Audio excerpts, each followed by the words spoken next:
Olá, estamos iniciando mais um diálogo e tendo a satisfação de receber Alexandra Soraya de Vasconcelos Segantin, ou Alexandra, CEO do Grupo Mulheres do Brasil, que é advogada tributarista. Muito obrigado, Alexandra, por receber a nossa equipe e falar conosco.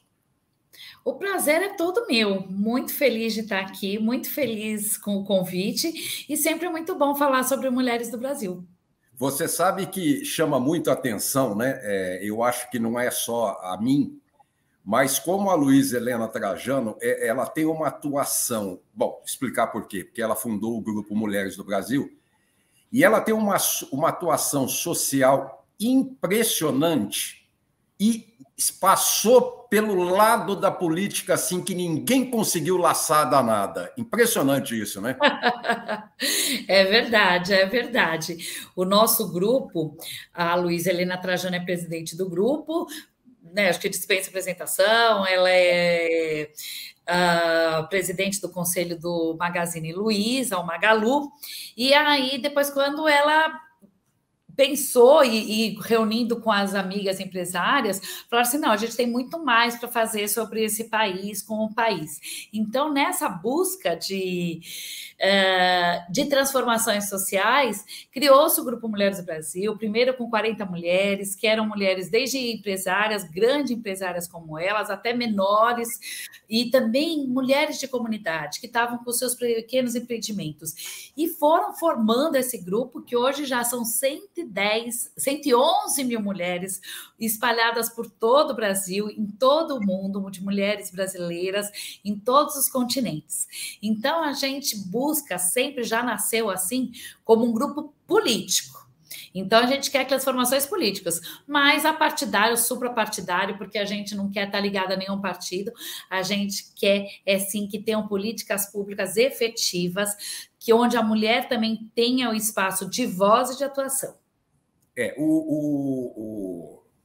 Iniciando esse trabalho que você tem esse viés não só político, econômico, social, né? Mas ele é de integração da mulher em cima de todas essas áreas, tornando a participação muito mais efetiva do que é hoje ou era há 10 anos atrás. Então, há 10 anos atrás, pautas que nem, por exemplo, a violência contra a mulher, a gente tinha um discurso ainda muito claro de briga de marido e mulher, não se mete a colher. E hoje, essa temática já mudou completamente. O Grupo Mulheres do Brasil teve uma influência muito grande nisso, na difusão da Lei Maria da Penha, na conscientização da população, porque se mete a colher sim, é uma questão social, uma questão de Estado, é uma questão de todos nós, homens e mulheres, né? Então, isso a gente vai criando até os nossos filhos de uma maneira bem diferente, né? Por isso que aumenta os números, e isso é um problema seríssimo, que a gente tem que zerar esses números, mas também aumentou a denúncia, né? Então, as mulheres passaram a denunciar, a serem vítimas. E todos os outros pontos, pautas que a gente trabalha, como saúde, educação, a questão da equidade racial, do empreendedorismo, do assédio no esporte, tudo isso fica dentro desse chapéu do Mulheres do Brasil, trabalhando, mas de uma forma efetiva, que a gente não está para reclamar. A Luísa gosta muito de falar, se fosse por diagnóstico, o problema da educação do Brasil estava resolvido, porque desde que ela se conhece por gente, a questão do Brasil é educação. Mas como que a gente vai fazer para isso se transformar? E aí a gente entende que, assim, a posição da mulher nos espaços de decisão, ela é essencial. Se somos 50% de mulheres, também temos que ser parte relevante, importante e igualitária nessas tomadas de decisão. Então, a gente tem o nosso projeto que está com toda a força, vai continuar mesmo pós-eleições, que é o Pula para 50. Queremos 50% de mulheres nos cargos legislativos. Nós vamos falar disso daqui a pouquinho. Você deu o exemplo aí do meter a colher, né, entre marido e mulher, mas o Grupo Mulheres do Brasil mete a colher, e aí começou a meter a colher em diversas áreas, como você mesma citou. A participação da mulher na sociedade, né, ela, até a década de 70, era muito submissa. Não sei se 80, não, 80 já começou a dar uma virada. Ou seja, ela é tardia para a sociedade, recente para esses objetivos que vocês estão almejando. É isso, né? Foi sempre subrepresentada. Até quando a gente fala nós somos minorias, criam assim, não, são maioria. Pois é, nós somos maioria da população, estamos 52%, mas quer dizer, uma equidade muito grande com de homens, mas nós somos as minorias na tomada de decisão. E isso é um processo, não é do Brasil, e não é de agora, é um processo histórico, né? De uma sociedade patriarcal, de uma maneira mundial. E essa voz da mulher crescente e crescendo, e fazer parte de tudo isso é muito importante. É uma necessidade social, eu acho que o que vem com Mulheres do Brasil, para que a gente consiga caminhar mais rápido. Então, certamente, desde 80 já se fala, já se promove, a mulher busca espaços, mas o caminhar é devagarzinho, né? Porque quando a gente vê, caminhamos. Pois é, a gente começou a votar em 1900, na década de 30, né? Então, quer dizer, nossas avós, bisavós, depende da idade de cada um, né? Eu falo assim, o meu já era, minha avó, leva assim, não votou. E aí, assim, aí você ter o direito de votar.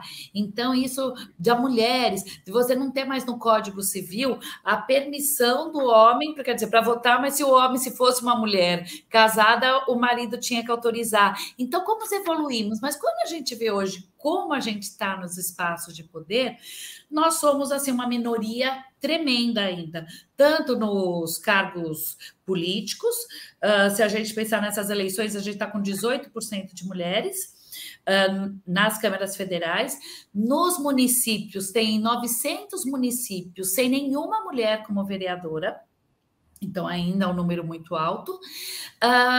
Por isso que a gente começa. E nos espaços de trabalho também a mesma questão, né? A gente sempre tem assim, um universo muito masculino.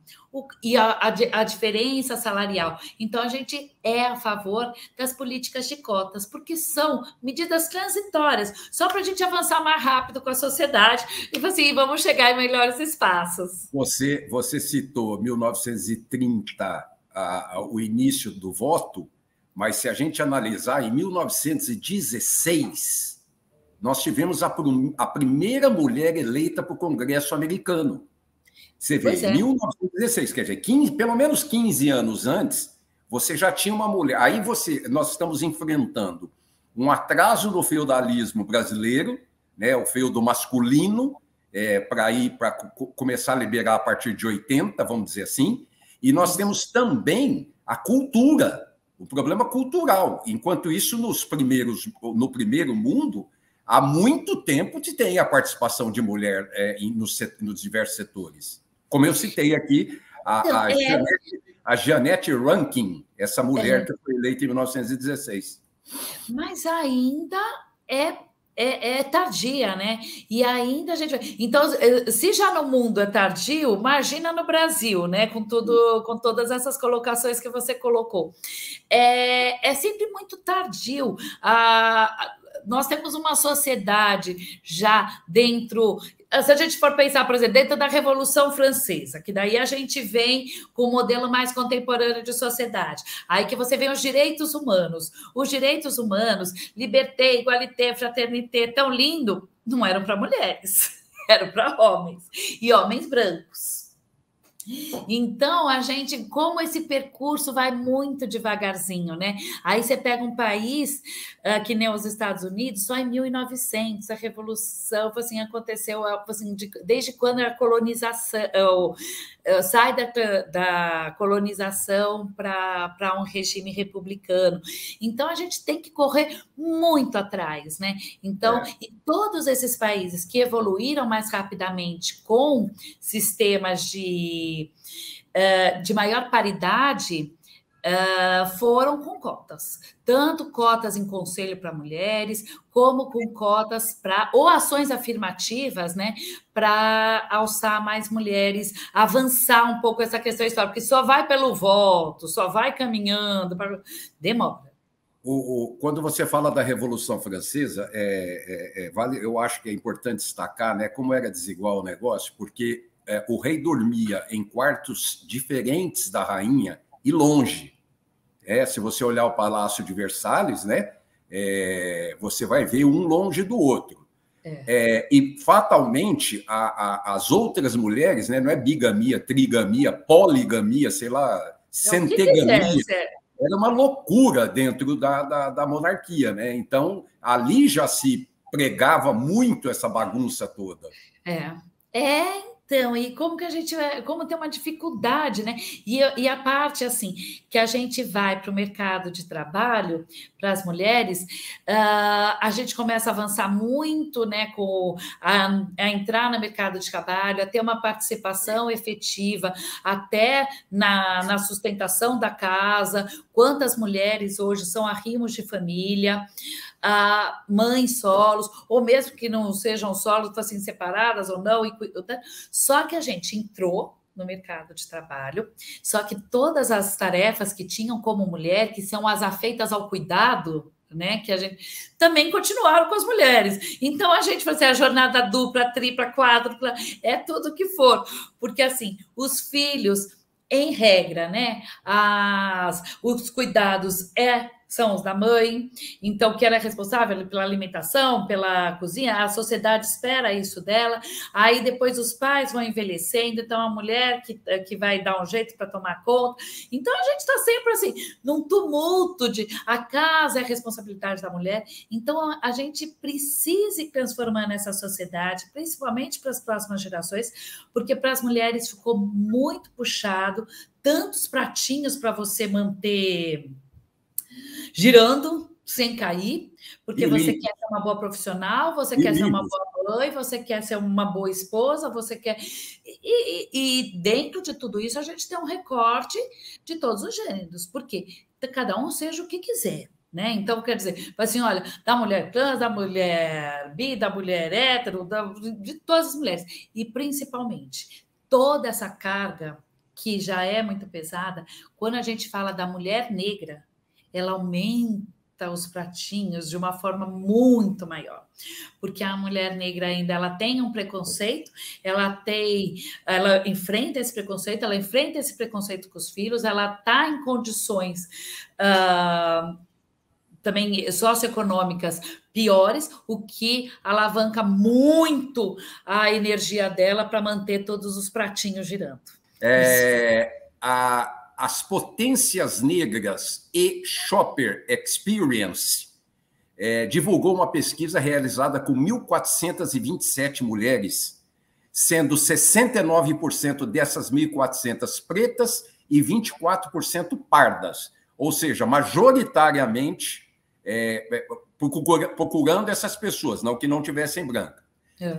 83% delas dizem receber discriminação no seu trabalho, 39% por colegas, 35% por profissionais e 34% por chefe, ou seja, 30 e poucos por cento por colegas, profissionais e chefe. Ou seja, o assédio, desculpa, o termo assédio, que é a discriminação, para mim é um assédio brutal. Esse número é recente. Então, é sobre isso que a gente tem que falar, a gente tem que trazer para a sociedade, porque quando a gente fala assim, não, mas eu não sou racista, que bom, assim, e é isso que se espera, mas a estrutura da nossa sociedade então não basta só falar assim, olha, mas muitas vezes a política de cotas para negros, você é só uma questão assim, de você colocar só por uma questão de classe social, ela pode ser discriminatória? Não, ela não é discriminatória. A estrutura social, nesses números que aparecem, quando a gente aparece, a gente não vê nos espaços de poder, se a gente não vê mulher ou vê um número reduzido de mulheres, a gente praticamente não vê esse número de negros. E aí de mulher negra, menos ainda. Então, na hora que a gente está nas escolas particulares, na hora que a gente está nos lugares de maior poder aquisitivo, não estão. Então, o que está acontecendo? Então, é isso que a gente fala assim, olha, é um racismo estrutural, porque a estrutura não está conseguindo fazer entrar, né?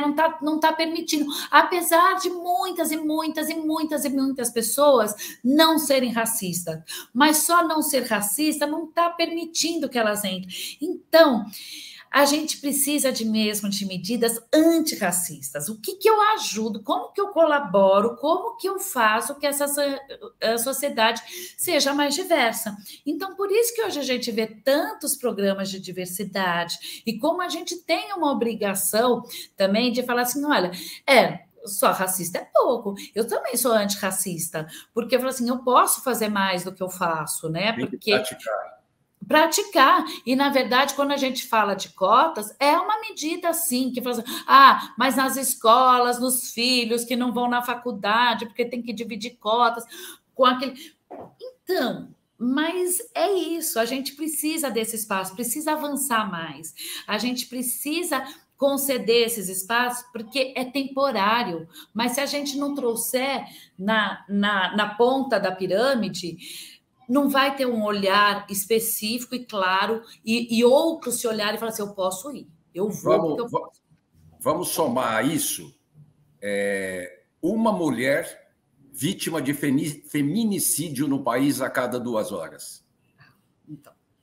Então, como é que faz? Como é que faz?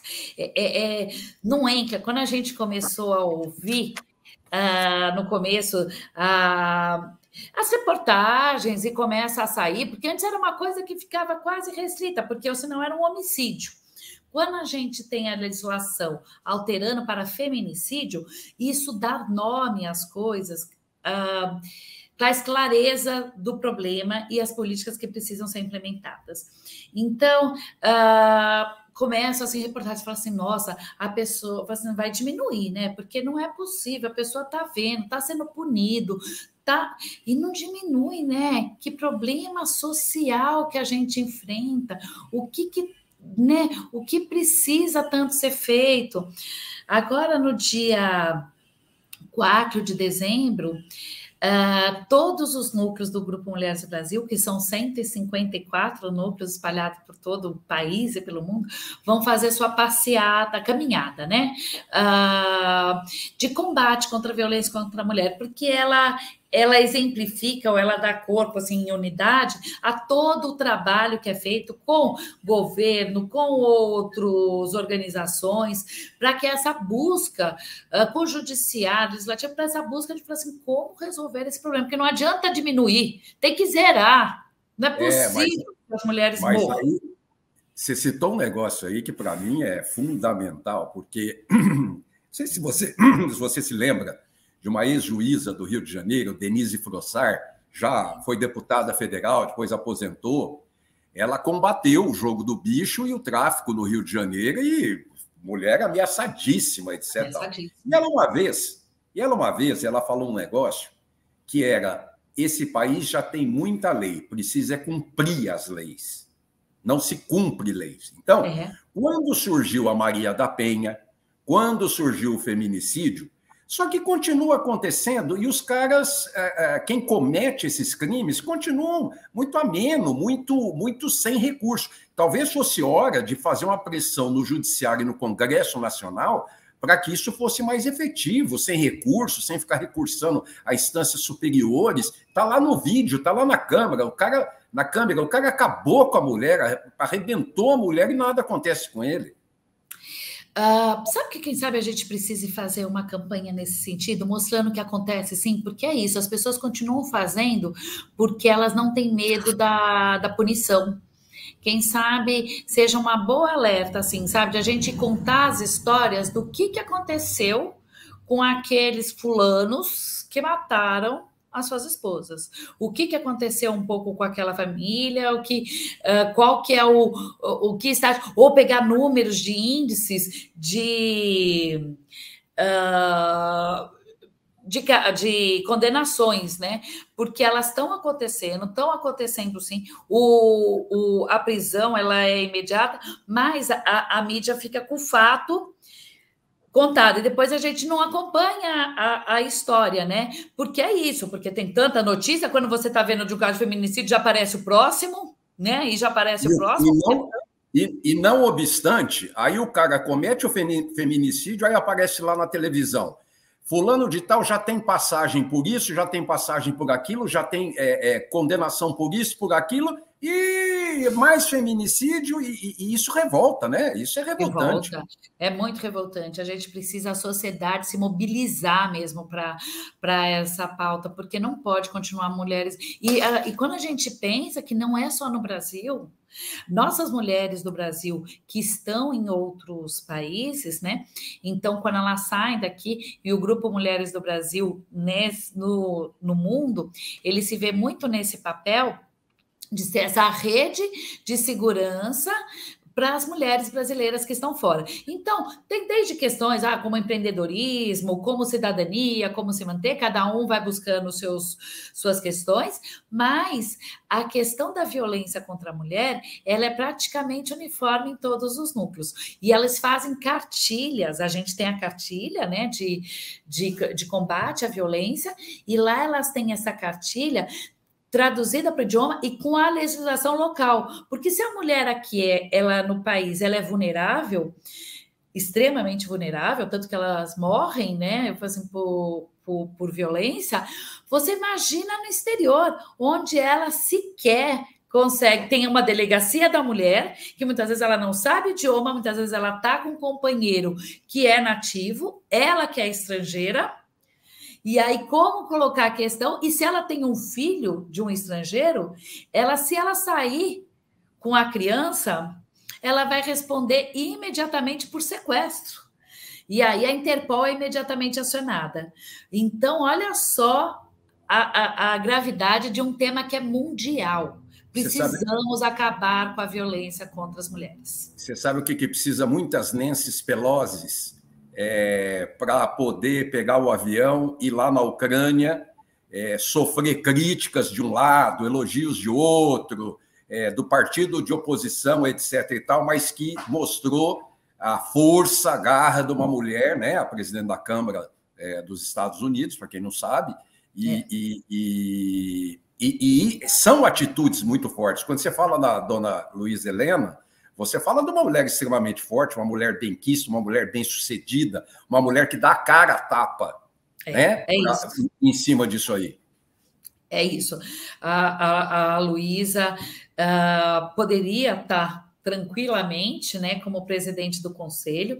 O Magalu é muito grande e tem seus próprios também desafios e crescimento e comemorações do seu próprio crescimento.